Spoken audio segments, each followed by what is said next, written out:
I pledge to serve Jhansi till the last drop of my blood. We will have mother, daughter, sister and friend. We must unite it one incarnation. वीरांगना जब बेटी उठ खड़ी होती है तब विजय बड़ी होती है। हर Mahadev. No real change in history has ever been achieved by discussion. It's blood alone that can pay the price of freedom. You give me blood, I will give you freedom. Remember that. The greatest crime is compromise to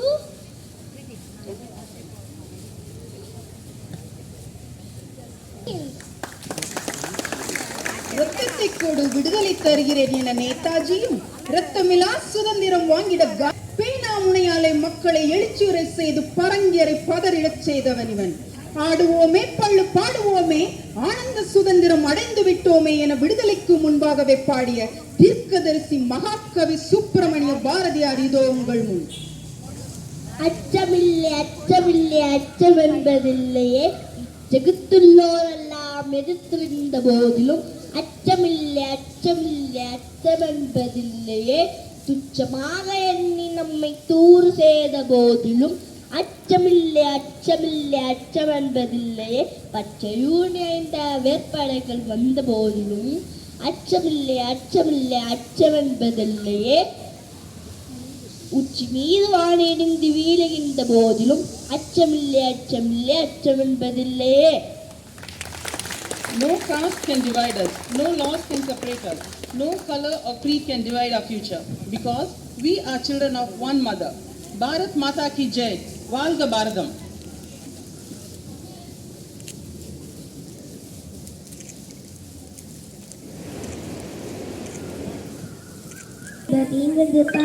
காதினிலே எங்கள் தந்தைய நாடென்ற பேச்சினிலே ஒரு சக்தி பிறக்குது வெற்றினிலே. வேதம் நிறைந்த தமிழ்நாடு உயர் வீரம் செறிந்த தமிழ்நாடு நல்ல கள்ள காதல் போரே மரம் வயல் போல் இளம் கண்ணியை சூழ்ந்த தமிழ்நாடு. காவேரி தென்பெண்ணை பாலாறு தமிழ் கண்ட துர்வையை போல் ருணை நதி என மெவியாறு பலவோடு திருமேனி செழித்த தமிழ்நாடு. கல்வி சிறந்த தமிழ்நாடு, புகழ் புகழ் கண்டு சிறந்த தமிழ்நாடு. கல்விதமாயிர பத்திரத்து காமல் பேசும் சிறந்த தமிழ்நாடு. நந்தலாலா நின்ற கரிய நிறம் தோன்றுதையே நந்தலாலா. பாக்கும் மரங்களெல்லாம் நந்தலாலா நின்ற பச்சை நிறம் தோன்றுதையே நந்தலாலா. கேட்கும் மொழிகளெல்லாம் நந்தலாலா நின்ற கீதம் இசைக்குதடா நந்தலாலா. காக்கை சிறகினிலே நந்தலாலா நின்ற கரிய நிறம் தோன்றுதையே நந்தலாலா. தீக்குள் விரலை விட்டால் நந்தலாலா நின்ற தீண்டும் இன்பம் தோன்றுதையே நந்தலாலா. நன்றி.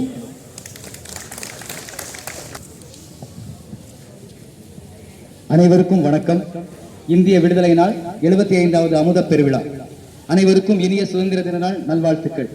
பேரறமும் பெருந்தொழிலும் பிறங்கு நாடு, வீரமோடு மெஞ்ஞானம் தவங்கள் கல்வி வேள்வி எனும் இவையெல்லாம் விளங்கும் நாடு, தொல் உலகில் முடிமணி போல் தோன்றும் நாடு, பாரதர் நம் மணித்திரு நாடு என்று மகாகவி பாரதியார் நம் நாட்டின் பெருமையை பாடியுள்ளார். இன்று நாம் 75வது ஆண்டின் விடுதலை நாளில் நம் நாட்டின் பெருமையை பெருமிதத்துடன் காண்கின்றோம். நமது சுதந்திரத்தின் கனியை நாம் இன்று புசித்துக் கொண்டிருக்கும் வேளையில் விடுதலை மரத்தின் மீது ஊன்றப்பட்டுள்ள வேர்கள் ரத்தம், உயிர் தியாகம், அர்ப்பணிப்பு, போராட்டம், அமைதி, அகிம்சை ஆகியவற்றால் ஆனது. மக்களுக்காகவும் நாட்டு விடுதலைக்காகவும் உழைத்த வீரர்களின் தீரனும் தியாகமும் சொல்லில் அடங்காதவை. பிரிட்டிஷ் இந்தியாவில் ஆங்கிலேய ஏகாதிபத்தியத்தின் 300 ஆண்டுகள் அந்நியரின் ஆதிக்கத்தில் அடக்குமுறையில் அடிமை சங்கிலியால் கட்டுண்டு கிடந்தனர் நம் மக்கள். சிலர் இந்த அடிமை போக்கை விரும்பி தீரமாக வாழாவிடினும் அமைதி போக்கை விரும்பி சமாதானமாக இருந்தனர்.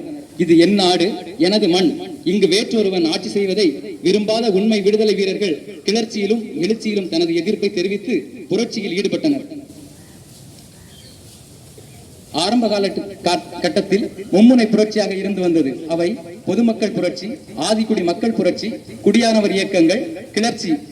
கிளை வேறு பிரிந்தாலும் நோக்கம் விடுதலை பெறுவது ஒன்றே. விடுதலைக்கான போர் 1763ஆம் ஆண்டு முதலே துவங்கிவிட்டன. 1772ஆம் ஆண்டு சூயார் புரட்சி, 1794ஆம் ஆண்டு விஜயநகர புரட்சி, ஒடிசாவில் 1804இல் ஜமீன்தார் புரட்சி, தமிழகத்தில் 1790இல் பாளையக்காரர்கள் புரட்சி, 1800இல் மைசூர் புரட்சி, 1814 முதல் 17 வரை அலிப்பூர் புரட்சி. குறிப்பாக பீகார் மற்றும் வங்காளத்தில் 1835 முதல் 1855 வரை 20 ஆண்டுகள் தொடர்ந்து நடந்த பழங்குடியினர் புரட்சி. இதில் புரட்சியினை தலைமையேற்று நடத்திய பழங்குடியின தலைவர் பிர்சா முண்டா சிறை சென்று அங்கேயே உயிர் துறந்தார். இது போன்ற எண்ணற்ற புரட்சிகள் நடந்தாலும் நாடு முழுவதும் முதலாக அறியப்பட்ட புரட்சி 1857ஆம் ஆண்டு மே திங்கள் 10ஆம் நாளில் மங்கள் பாண்டே எனும் வீரச்சிப்பாய் தனது எதிர்ப்பை காட்டி சிப்பாய் புரட்சி என்று வரலாற்றில் இடம்பெற்ற மீரட் புரட்சி ஆகும். இந்த புரட்சி முதலே மக்களிடையே சுதந்திரத்தை மெதுவாய் சுடர்விட ஆரம்பித்தது. இந்தியா முழுவதும் பரவிய எத்தி இனம், மொழி, மதம் கடந்த இந்தியர்களை ஒருங்கிணைத்தது. வடநாட்டில் சுதந்திர புரட்சி நெருப்பாய் பற்றி எரிந்த போது தென்னாட்டிலும் சுதந்திர வேட்கையுடன் அந்நிய ஆதிக்கம் எதிர்த்து தனியாளாகவும் கூட்டாகவும் போரிட்டு தம் பலத்தை காட்டினர். தமிழகத்தில் முதல் வீரனாய் நெற்கட்டும் சேவல் புலித்தேவன், அவரை தொடர்ந்து மரு சகோதரர்கள் கட்டபொம்மன், மருதநாயகம், ஒண்டி வீரன், வீரன் அழகுமுத்து, தீரன் சின்னமலை, ஊமைத்துறை போன்றோர் சிம்ம சொப்பனமாக ஆங்கில அரசுக்கு விளங்கினர். வரலாற்றில் மன்னர்களுக்கு நிகராக முதலாக வீரப்பன்மணி வேலு நாச்சியார் அந்நியர்களை எதிர்த்து வாளேந்தி நின்றார். அவர்தம் படைத்தளபதி குயிலி அந்தே சிங்கப்பெண்ணாய் அடக்குமுறைக்கு குரல் கொடுத்து தன்னையே போராளியாக களமிறக்கி எதிரிகளின் ஆயுத கிடங்கை எரியூட்டி அளித்து தம் வீரத்தை நிலைநாட்டினார். இந்திய சுதந்திர வேள்வியில் 20ஆம் நூற்றாண்டின் துவக்கம் உலகத்திற்கே ஒரு புது ஒளியை கொடுத்தது. அனைவரும் வியக்கத்தக்க வகையில் புதுமையான மக்கள் ஒருங்கிணைப்பு, போராட்டம், மனித சக்திக்கு மாண்பை தரும் மகாத்மா காந்திஜி அவர்களின் அணுகுமுறை அமைந்தது. இதற்கு முன்னதாக வன்முறை, ஆயுத ஒழிப்பு கொடுங்கரம் கொண்டு மக்களை அடக்கிய ஆங்கிலேய அரசு காந்தியாரின் அமைதி போராட்டத்தை சற்றும் எதிர்பார்க்கவில்லை. அவரின் அகிம்சை போராட்டங்களை சமாளிக்க முடியாமல் திணறியது.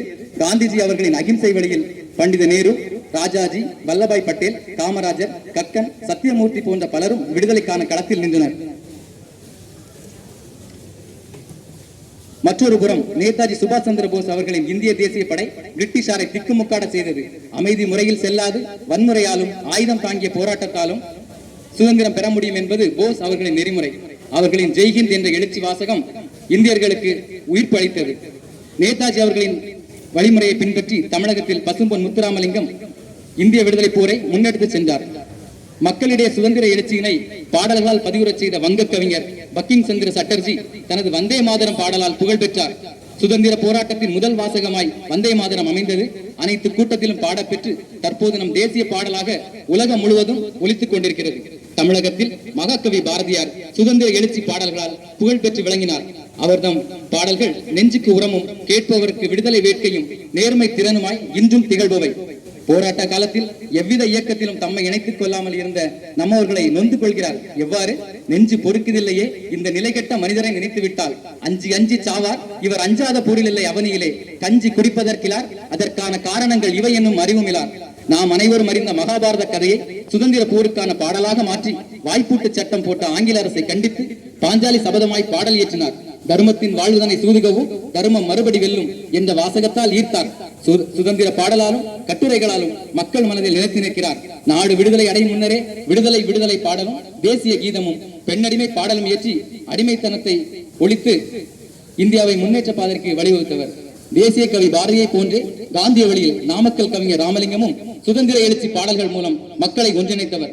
கத்தியின்றி ரத்தமின்றி யுத்தம் ஒன்று வருகிறது சத்தியத்தின் நித்தியத்தை நம்பும் யாரும் சேருவோம் என்ற பாடல் காந்திஜி அவர்களின் உப்பு சத்தியாகிரகம் தமிழகத்தில் வேதாரண்யத்தில் மூதறிஞர் ராஜாஜி அவர்கள் தலைமையில் நடைபெற்ற போது அணிவகுப்பு பாடலாய் மக்கள் மனதில் நிலை பெற்றது. அரை வயிற்று கஞ்சிக்கு அல்லல் படும் அரை கோடி மக்களின் குரலாய் இங்கிலாந்து பாராளுமன்றத்தில் ஒலித்து 3 வட்டமேசை மாநாடுகளில் பங்கு கொண்டு ஒடுக்கப்பட்ட மக்களின் உரிமை குரலாகவும் இந்தியாவின் சட்டத்தினை வடிவமைத்து எழுதிய டாக்டர் BR அம்பேத்கர் அவர்களின் சுதந்திர போராட்டமும் முக்கியமானது. தமிழகத்தில் சுதேசி இயக்கம் பரவலாக அறியப்பட்ட போது அவற்றிற்கான தனது சொற்றுக்களை விட்டு சுதேசி கப்பல் நிறுவனம் துவங்கி ஆங்கிலேயர் போட்ட வழக்குகளை சந்தித்து இன்னலுக்குள்ளாகி செக்கிழுத்த செம்மல் கப்பலோட்டிய தமிழன் என அறியப்படும் வாவு சிதம்பரத்தின் இரத்த துளியிலும் கலந்துள்ளது இந்த சுதந்திரம். இரவென்றும் பகலென்றும் பாராது சிறை வாழ்க்கையில் ஜீவன் முழுவதும் கரைத்து நாட்டு விடுதலையே முதன்மை என தூக்கு கயிற்றை முத்தமிட்டு மரணத்தை வென்று மக்களின் மனங்களில் வாழும் பகத்சிங்கின் பற்றுதலிலும் உயிர்ப்போடு உள்ளது சுதந்திரம். பல தசாப்தங்களாக ஓயாத தொடர் ஓட்டமாக நடந்த தியாக போராட்டம் சுதந்திரம் எனும் புதிய உதயமாய் திகழ்ந்தது 1947 ஆகஸ்ட் 15. பட்ட துயரெல்லாம் பரிதி முன் பனியை போல ஓடின. மக்கள் சோகமெல்லாம் மேகமாய் விலகின. ரத்தங்களும் தியாகங்களும் இன்னல்களும் சிறையில் பட்ட அடிகளும் வலிகளும் நோவும் நொம்பலமும் ஆய்ந்து ஓய்ந்து புதிய இந்தியா உருவானது. நம்மை ஆண்ட அந்நியரை விரட்டி நம்மை நாமே ஆழ்வோம் மக்களாட்சியில் ஆழ்வோம் என்ற மாண்பு பிறந்தது. சிதறுண்டு கிடந்த சிற்றரசுகளை இந்தியாவின் அங்கமாக்கி ஒன்றியங்கள் ஒருங்கமைக்கப்பட்டு 1950ஆம் ஆண்டு ஜனவரி 26ஆம் நாள் நாம் குடியரசு ஆனோம். இன்று 75வது சுதந்திர அமுத பெருநாளில் நாம் அனைவரும் சமய இன மொழி ஆகிய வேறுபாடுகளை களைந்து நாம் அனைவரும் இந்தியர் என்ற முறையில் சமத்துவம் சகோதரத்துவம் சமூக நல்லிணக்கம் மூலமாய் ஒன்றுபட்டு உடன் பிறந்தவரை திகழ வேண்டும் என்பதே அனைவரின் எண்ணம். நாம் அதை உறுதியேற்றால் அது விளைவது திண்ணம். ஒரு பாடலோட நிறைவு செய்கிறேன். சட்டம் நம் சட்டம் புது வேகம் கொள்ளாதோ வேகம் இருந்தால் தான் வெற்றிகள் உண்டாகும். மண்ணில் நம் மண்ணில் புது சக்தி பிறக்காதோ சக்தி இருந்தால் தான் சமத்துவம் உண்டாகும். சட்டம் கையில் கொண்டு நீ வேரை அறுத்து விடு சரியா இல்லை என்றால் அதன் வேரை அறுத்து விடு. புலி போல் எழுக புயல் போல் விரைக அட இளைய ரத்தம் என்ன போலியா எழுத வேண்டும் புதிய இந்தியா. சுதந்திரத்தை காத்த அனைவருக்கும் சொல்லுகின்றோம் எங்கள் முதல் வணக்கம். தாயின் மணிக்கொடி சொல்லுக ஜெய்ஹிந்த். தாயகம் காத்திட தன்னல போக்கிட சொல்லுக ஜெய்ஹிந்த். என் இந்திய தேசம் இது ரத்தம் சிந்திய தேசம் இது காந்தி மகான் வந்த கண்ணிய பூமி இது. சொல்லுங்க ஜெய்ஹிந்த் ஜெய்ஹிந்த் ஜெய்ஹிந்த் ஜெய்ஹிந்த் ஜெய்ஹிந்த். நன்றி வணக்கம்.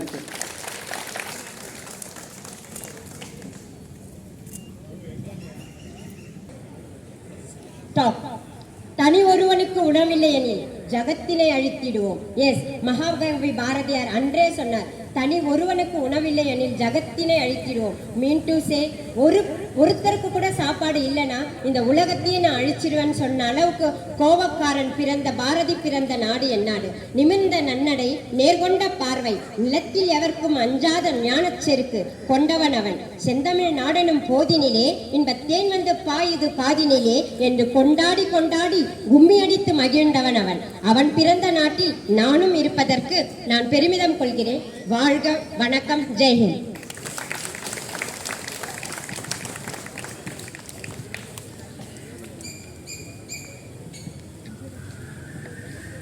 On the occasion of the 75th Independence Day, I extend my warm wishes and greetings to all the hospital employees, to the patients' attendants, and all the children who have gathered here. To celebrate and commemorate India's 75th Independence Day, we have actively participated in the call given by our Honorable Prime Minister, Sri Narendra Modi ji, for Azadi Ka Amrit Mahotsav.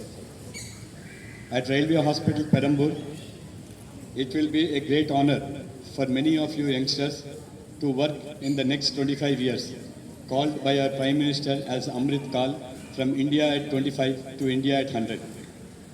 I see many young doctors, many young pharmacists, youngsters in the nursing staff, youngsters in the medical director office, and youngsters among the hospital attendants and housekeeping attendants, very enthusiastic, having lot of ideas.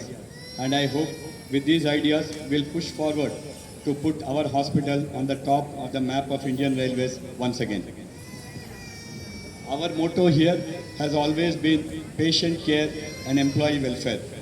No patient who enters our hospital should go sad. They should be happy that they have come alone and they have received the best of the treatment that Indian Railways give. At the same time, we should look after our employees, those who are working with us and those who are under us. Our motto over the last 1 year, we have started on 15th August, Swachhata Pakwada, which we made it as Swachhata Har Ek Din. I thank all the nursing officers, the chief nursing superintendents of the ward, the HKS, chief health inspectors, and various other participants who have kept this promise up. And yesterday, day before yesterday, when GM sir came, he watched the cleanliness of the hospital and he told, "Saaf suthra hai, it is neat and tidy." And that's a great achievement we have made. In the school program also, we told the children to have Swachhata as one of their primary objectives. In a short time, we have shifted to the new hospital and our pharmacist team, led by a young dynamic pharmacist, have shifted the sub-stores in about 2.5 days, assisted by the drivers of our ambulance. The entire sub-stores has been shifted and no patient in the new hospital will have to come back to this hospital to collect any drugs. These are our achievements.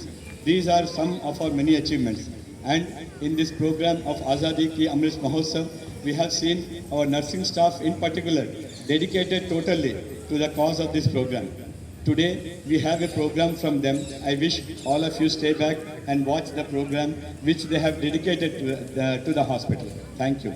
Jai Hind, Jai Bharat.